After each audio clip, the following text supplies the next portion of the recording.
Hi everyone, it's Anastasia here, and today I want to talk with you about a pretty confusing part of the Russian language, reflexive verbs.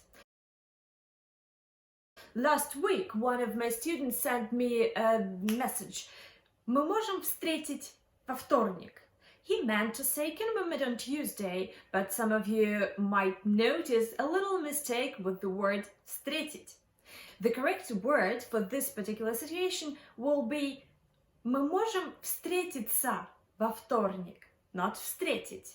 So let's discuss, let's find out how does it work. It's very likely that many of you have already met such words as целоваться, встречаться, учиться, умываться, and so on and so forth. So yes, there is this ся particle, and when we add it to the word, we slightly change the meaning of the initial word. The question is, in what way? According to the Russian grammar references, there are around 11 different types, or better say, functions of the particle ся. However, I want to focus on 4 of them, which you will most likely to meet in your practice. The object is doing something with itself. Compare. Мыть means to wash something. Мыться, Laila, means to wash yourself. Or чесать. Чесать means to scratch someone.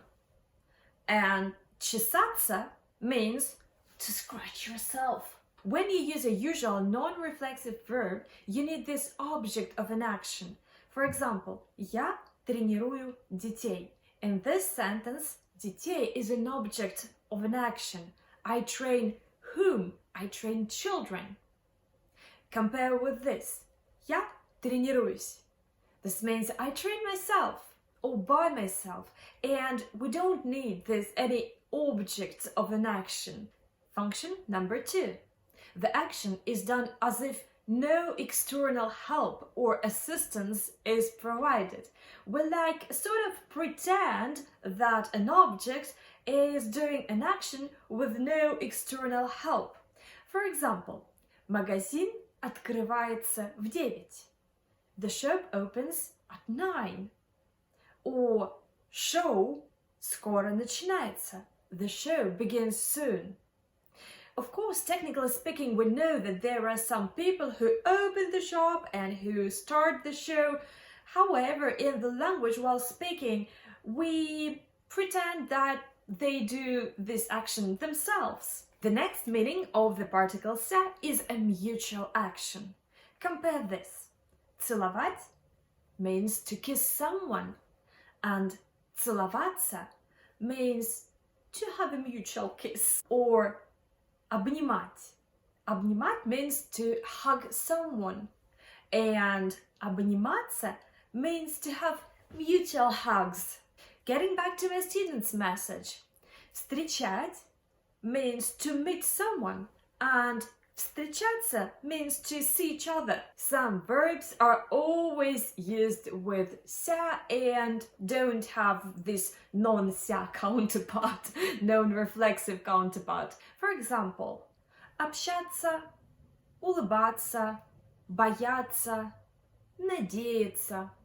Now I want to briefly touch the question of conjugations. Luckily, there are any difficult rules about that, and technically speaking, we conjugate verbs in a usual way, but we also add ся or си at the end. We add ся after vowels and си after consonants. Pronunciation. Pronunciation of ся and ся is phonetically inconvenient, so we make it very simple. We just turn it into ца.